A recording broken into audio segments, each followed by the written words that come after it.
हिंदुस्तान अखबार बुधवार 16 जुलाई 2026। विवेक काटजू का पहला लेख है, अपनी हदें पार नहीं करेंगे दोनों देश। अमेरिका और ईरान के बीच जून में जिस मेमोरेंडम ऑफ अंडरस्टैंडिंग पर सहमति बनी थी, वह पिछले हफ्ते नए हमलों की शुरुआत के साथ तार-तार हो चुकी है। राष्ट्रपति ट्रंप ने अमेरिका कांग्रेस को बताया कि तेहरान के खिलाफ सीमित सैन्य कार्रवाई करनी होगी। हालांकि दोनों देश यह नहीं जानते कि कुछ ऐसी लाल रेखाएं हैं जिनके भीतर ही उनको रहना होगा। अगर उन्होंने उन हदों को पार किया तो खाड़ी तेल व गैस भंडारों का व्यापक क्षति पहुंचेगी और यहाँ जनजीवन खतरे में पड़ सकता है। अमेरिकी हमलों के कारण ईरान से पलायन भी शुरू हो सकता है। ये ऐसी परिस्थितियां हैं जिन्हें ना अमेरिका चाहता है, ना ईरान और ना ही दुनिया का कोई अन्य देश। मुश्किल यह है कि अमेरिका में ट्रंप और ईरान में रिवोल्यूशनरी गार्ड्स हठधर्मिता का परिचय दे रहे हैं। हालांकि सवाल ईरान के शीर्ष नेतृत्व को लेकर भी उठने लगे हैं, क्योंकि आयतुल्लाह अली खमेनी के मुज्तबा खामेनी नहीं दिखे। अगर मुज्तबा अपने अवाम और दुनिया के सामने थोड़े समय के लिए ही सही आ जाते तो यही माना जाता कि ईरान में अंतिम निर्णय वही ले रहे हैं।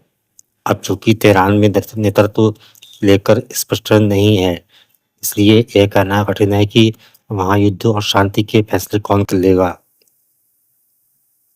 बहरहाल इन सभी घटनाचक्रों के एक बार फिर खाड़ी से तेल और गैस की आपूर्ति में रुकावटें पैदा कर दी है। कच्चे तेल के दाम चढ़ गए हैं और कुछ हद तक दुनिया के तमाम शेयर बाजारों पर इसका प्रतिकूल असर पड़ा है। सवाल है कि अब आगे क्या होगा। इस वक्त हॉर्मुज़ जलमार्ग से जहाजों की आवाजाही कठिन है। अमेरिका ने भी अब नाकेबंदी की घोषणा कर दी है, जिसका अर्थ है कि हॉर्मुज़ के जरिए ईरान में भी अपना तेल दुनिया में निर्यात नहीं कर सकेगा। हालांकि तेहरान ने यह चेतावनी भी दी है कि अगर हालात यूं ही बने रहे तो वह बाकी जलमार्गों पर भी आवाजाही रोक देगा। इसका इशारा यमन और अफ्रीका के बीच स्थित बाब अल मदेब जलमार्ग है, जहां वह अपने साथी हूती विद्रोही समूह के जरिए रुकावटें पैदा कर सकता है। अगर ऐसा हुआ तो दुनिया में ऊर्जा की स्थिति और व्यापार पर गंभीर असर पड़ेगा। साफ है, जिस एएमयू से यह उम्मीद जगी थी कि ईरान युद्ध का अब अंत होगा, अब बेपटरी हो चुकी विश्व अर्थव्यवस्था फिर से गति पकड़ी, वह धूमिल पड़ गई है। राष्ट्रपति ट्रंप अपनी बातों पर अटल नहीं रहते। वह कुछ भी कहते हैं कि अमेरिका हॉर्मुज़ को सुरक्षा देगा और उसके एवज में 20% फीस वसूलेगा, लेकिन 24 घंटे के बाद ही वह इससे पलट गया। जब से 28 फरवरी ईरान युद्ध शुरू हुआ है, तब से ट्रंप ने अपने बयान इतने बार बदले हैं कि अब उनकी कथनी पर भरोसा नहीं रह गया है। नजर अब अमेरिका की करनी पर है और नाकेबंदी का ऐलान करके उसने अपनी मंशा स्पष्ट कर दी है। पर्दे के पीछे से खाड़ी के कई देश की इस कोशिश में कि एक बार फिर अमेरिका ईरान सैन्य टकराव का रास्ता छोड़कर बातचीत की मेज पर बैठ जाए, मगर ये जानते हैं कि यह काम आसान नहीं है, क्योंकि अमेरिका की शर्त यही है कि ईरान के पास न परमाणु हथियार हो और न वह यूरेनियम का संवर्धन करे। इसे मानना तेहरान के लिए कठिन है। ओमान के तट के पास से खुल चुके नए रास्ते का वह विरोध कर रहा है और वहां से गुजरने वाले जहाजों को निशाना बना रहा है। यह सरासर गलत कर रहा है। उसे समझना चाहिए कि यदि वह अंतर्राष्ट्रीय कानून का उल्लंघन करेगा तो न विश्व समुदाय और न ही इस्लामी दुनिया में उसे समर्थन मिल सकेगा। जहां तक भारत की बात है, तो वह हमेशा से यही मानते रहे कि ईरान युद्ध का समाधान राजनय के सिद्धांतों से निकल सकता है, युद्ध से तो कतई नहीं, क्योंकि इससे विनाश होता है। खाड़ी युद्ध से भारत में ऊर्जा संकट बढ़ा लेकिन प्रधानमंत्री नरेंद्र मोदी ने पिछले दिनों घोषणा की थी कि अपने कुशल राजनय के चलते भारत से में ऊर्जा संकट को टालने की सफलता के चलते भारत ने सफलता हासिल की है। यह संतोष की बात है, लेकिन ऊर्जा के साथ-साथ भारत के आर्थिक और व्यापारिक हित भी खाड़ी से जुड़े हुए हैं और इन सब से बढ़कर करीब 90 लाख से 1 करोड़ तक भारतीय वहाँ रहते हैं और काम करते हैं। उनकी सुरक्षा की जिम्मेदारी भी भारत सरकार की है। युद्ध की आग बढ़ने पर उनके भविष्य पर खतरा पैदा हो सकता है। ऐसे में भारत को अपने कूटनीतिक प्रयास और व्यापक पद तेज करने होंगे। साथ ही खाड़ी देशों के में भी यह स्पष्ट कर देना चाहिए कि नई दिल्ली संतुलित नीति अपनाती है। इसलिए यह अनिवार्य था कि आयतुल्लाह अली खamenei के अंतिम संस्कार में भारत प्रतिनिधिमंडल गया और कुछ दिन पूर्व विदेश मंत्री एस जयशंकर ने खाड़ी के 4 देशों का दौरा किया। भारत के संबंध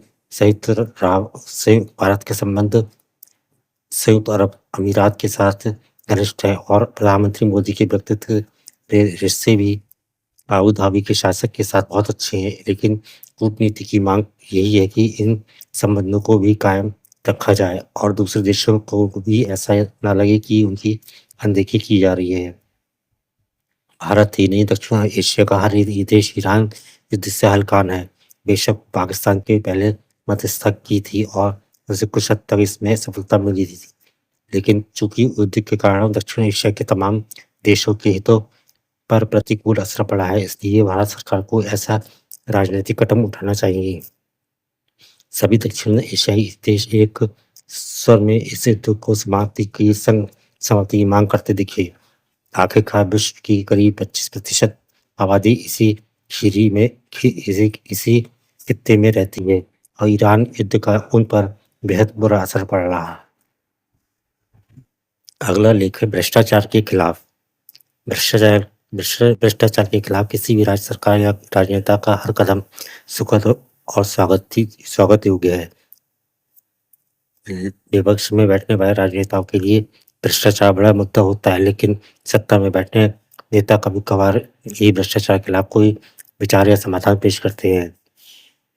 भ्रष्टाचार के खिलाफ समाधान पेश करने वाले को कड़ी में तमिलनाडु के मुख्यमंत्री से जोसेफ विजय का भी नाम जुड़ गया है।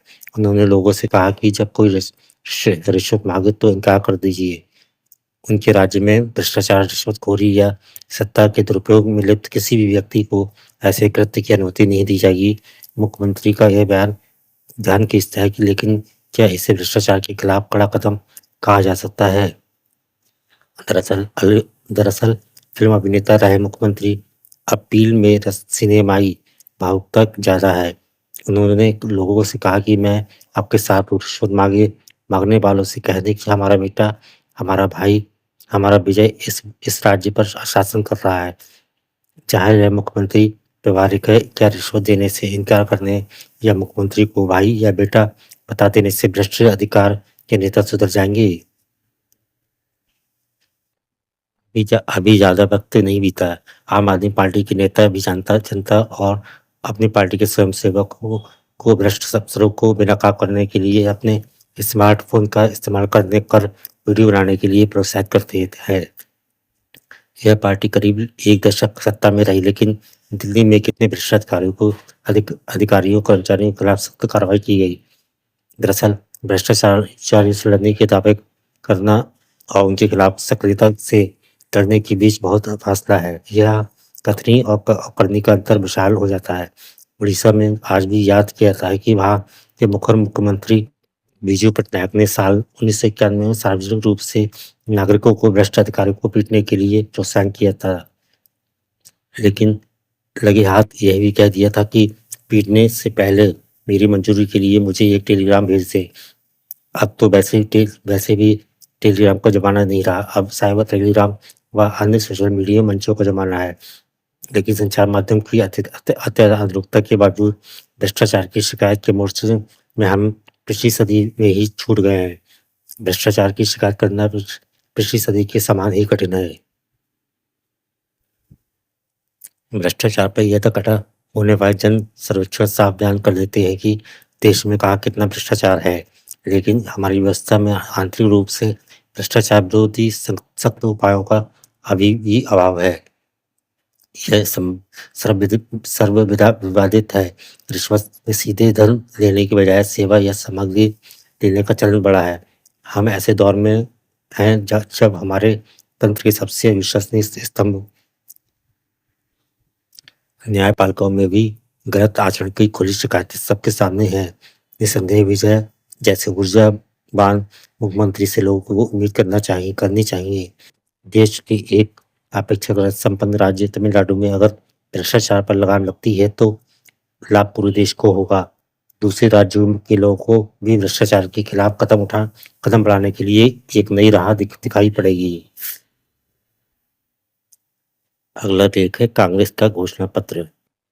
देश में आम चुनाव निकट आ रहे हैं। उनमें मतदाताओं का समर्थन प्राप्त करने के लिए विभिन्न राजनीतिक दलों को अपने नीति और कार्यक्रम के बारे में घोषणा पत्र के रूप में अपना मंतव्य प्रकाशित करना होगा। कांग्रेस देश की स्वतंत्रता के लिए लड़ने वाली मुख्य संस्था थी। देश की विदेशी गुलामी से मुक्ति देखने की इच्छा रखने वाले सभी तत्वों का उसे समर्थन प्राप्त था। पूंजीपति, व्यापारी, किसान और मजदूर आदि सभी वर्ग कांग्रेस के साथ थे। कांग्रेस का यह दावा था कि वही देश एकमात्र प्रतिनिधित्व करती है। उसके इस दावे को विदेशी शासकों ने भी स्वीकार किया और कांग्रेस के प्रतिनिधियों के हाथों में सत्ता सौंप कर यहाँ से विदा हुए। किंतु अब स्थिति बदल गई है। अवश्य ही आजादी की लड़ने और अंत में सफलता प्राप्त करने वाली संस्था के रूप में कांग्रेस ने जो असाधारण प्रतिष्ठा प्राप्त की है, उस पुरानी पूंजी की वह अब भी उत्तराधिकारी है, जिन्होंने परसों त्याग और तपस्या का जीवन बिताया है और जिनके प्रति जनता के दिल में श्रद्धा और आदर की भावना है। किंतु उसकी हैसियत एक राजनीतिक दल की हो गई है। भले ही कांग्रेस देश का सबसे अधिक व्यापक साधन संपन्न और शक्तिशाली दल हो, लेकिन वह देश के अनेक दलों में से एक दल है। आगामी चुनावों में कांग्रेस के अनेक राजनीतिक धार्मिक कांग्रेस सत्तारूढ़ है और सत्तारूढ़ पार्टी के रूप में वह अन्य पार्टी के मुकाबले सुविधाजनक स्थिति में है। जो जनसाधारण ने उससे की थी, इस कारण लोग कांग्रेस से थोड़े निराश भी हुए हैं। पिछले चुनावों में कांग्रेस के उम्मीदवारों का मार्ग जितना सरल रहा, उतना आगे रहने की आशा नहीं की जा सकती। अतः मतदाताओं का समर्थन प्राप्त करने के लिए कांग्रेस को पहले से ही अधिक परिश्रम करना होगा। कांग्रेस के घोषणा पत्र के कांग्रेस के आदर्शों, नीति और कार्यकर्ता को मतदाताओं के सामने प्रस्तुत कर दिया है। आज कांग्रेस पर सबसे अधिक छाप नेहरू जी की है। चुनाव घोषणा पत्र उन्होंने ही तैयार किया है। दिलीप मंडल का अगला लेख है ग्रेट निकोबार परियोजना का विरोध कितना जायज।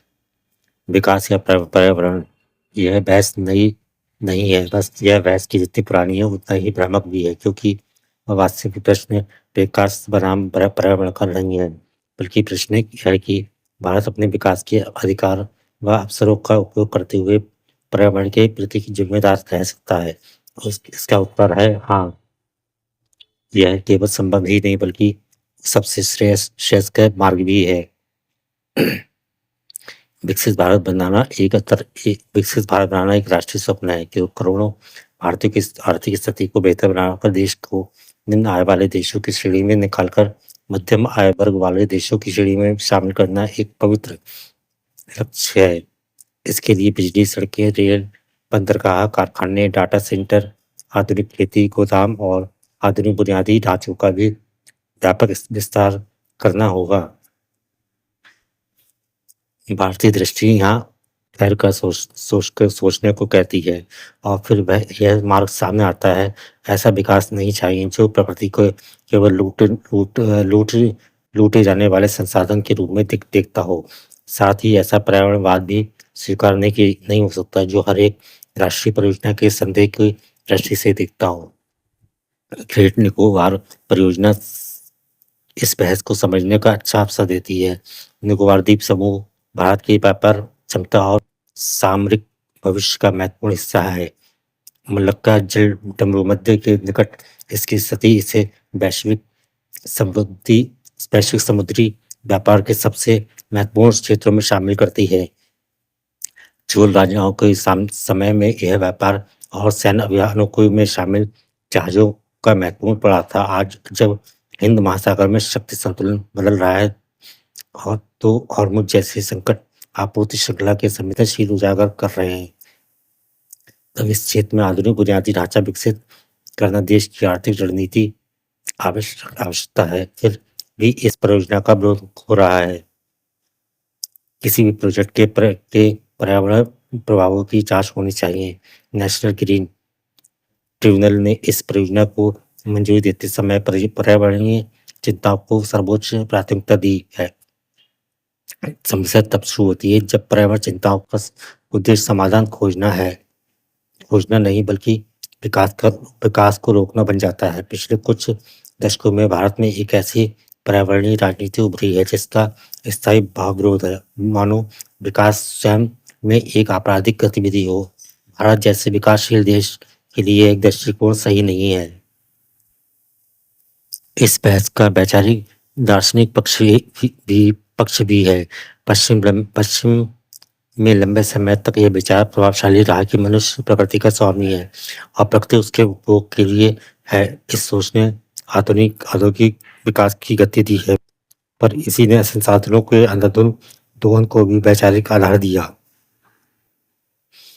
इस दृष्टि के सूत्र बाइबल की उस व्याख्या में मिलते हैं जो मनुष्य की सृष्टि पर विशेष अधिकार देते हैं। इसलिए जब पश्चिम के ईसाई देश औद्योगिकरण की सीढ़ियां चढ़ रहे थे, तब विकास व पर्यावरण में संतुलन का प्रश्न नहीं उठा। इस्लाम समेत अन्य अब्राह्मिक परंपराओं में भी मनुष्य की सृष्टि में विशेष स्थान प्राप्त है। इसलिए वहाँ प्रकृति के उपयोग को लेकर जय वैसी दार्शनिक दुविधा नहीं दिखाई देती जैसे भारतीय परंपराओं में मिलती है। भारतीय परंपरा प्रकृति की को निर्जीव वस्तु नहीं मानती। यहाँ नदियां, दिशाएं, अग्नि, वायु, समुद्र, पर्वत सब पूजनीय है और जीव जंतु, पेड़, घास सब सांस्कृतिक परंपरा का हिस्सा है। उसका एक अंग मानता है कि ऋग्वेद का मूल स्वर प्रकृति के प्रति कृतज्ञ सम्मान और सह अस्तित्व का है। बौद्ध धर्म के मध्यम मार्ग भारत का दार्शनिक लैंप पोस्ट है। न प्रकृति सबसे ऊपर है, न मनुष्य, न विकास न हर कीमत पर उचित है, न उसका पूर्ण निषेध है। इसकी ग्रेट निकोबार में डीप सी पोर्ट बनना चाहिए। आज भी भारत के कंटेनर व्यापार का एक बड़ा हिस्सा सिंगापुर, कोलंबो और अन्य विदेशी बंदरगाहों के जरिए ट्रांसशिप होता है। अंडमान निकोबार का 94% क्षेत्र आज भी वनों से आच्छादित है। ग्रेट निकोबार परियोजना से इसका एक छोटा सा हिस्सा प्रभावित होगा। रमण महर्षि का लेख है सबसे श्रेष्ठ मौन दीक्षा। क्या उपदेश का यह मतलब कि मंच पर खड़े होकर लोगों के समक्ष ऊंची आवाज में प्रवचन करते फिरे? उपदेश ज्ञान का सीधा संक्रमण है। वस्तुतः ज्ञान उपदेश मौन से ही दिया जा सकता है। आप उस आदमी के बारे में क्या सोचते हैं जो 1 घंटे तक प्रवचन सुनने के पश्चात प्रभावित हुए बिना चला जाता है और उसके जीवन में कोई परिवर्तन नहीं होता? उसकी तुलना किसी दूसरे मनुष्य से कीजिए जो किसी पवित्र संत के पास बैठता है और थोड़ी देर के बाद अपनी जीवन दृष्टि में पूर्ण परिवर्तन के साथ वापस आ जाता है। इनमें से क्या बेहतर है, जो शोर से प्रभावित प्रवचन करना या फिर मौन बैठकर आंतरिक शक्ति का प्रसारित करना? दूसरी बात, वाणी कैसे उत्पन्न होती है? प्रथम अमूर्त ज्ञान, उसमें से अहंकार उत्पन्न होता है जो विचार को जन्म देता है और विचार से मौखिक शब्द उत्पन्न होता है। इस प्रकार शब्द मूल स्रोत का प्रपुत्र है। यदि शब्द असर करता है तो आप ये निर्णय कीजिए कि मौन उपदेश कितना प्रबल होना चाहिए। सिद्ध पुरुष आध्यात्मिक प्रभाव की तरंग की प्रसारित करता रहता है जो जिज्ञासु मनुष्यों को उसकी ओर आकर्षित करती है, वह चाहे गुफा में बैठा हो या पूर्ण मौन रखता हो। उसका प्रभाव अमोद होता है। हम सत्य पर प्रवचन को सुनकर विषय को समझे बिना ही वापस चले आते हैं, लेकिन किसी आत्मनिष्ठ महात्मा के संपर्क में आने से, चाहे वह कुछ भी ना कहे, सत्य के विषय में बहुत अधिक समझ हमें प्राप्त होती है। उससे लोगों के बीच जाने की कभी आवश्यकता नहीं है।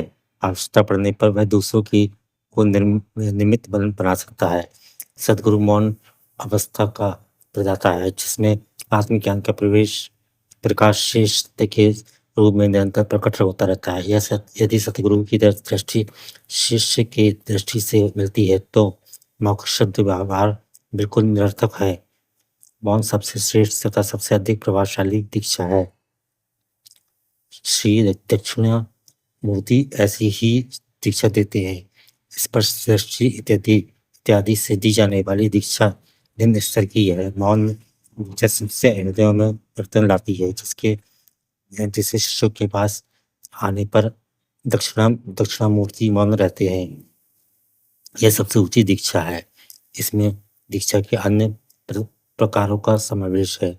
दूसरी दीक्षाओं में दृश्य का संबंध स्थापित करना पड़ता है। प्रथम दृष्टा और तब दृश्य प्रकट होना चाहिए। तब तक ये दो नहीं होते, एक दूसरे को देख या छू कैसे सकता है। मौन दीक्षा परिपूर्ण है। इसमें देखना, स्पर्श करना और उपदेश देना शामिल है। यह दीक्षा शिष्य को सब तरह से शुद्ध कर देती है और उसकी सत्य में प्रतिष्ठा कर देती है। आज के सारे लेख पूरे हो चुके हैं।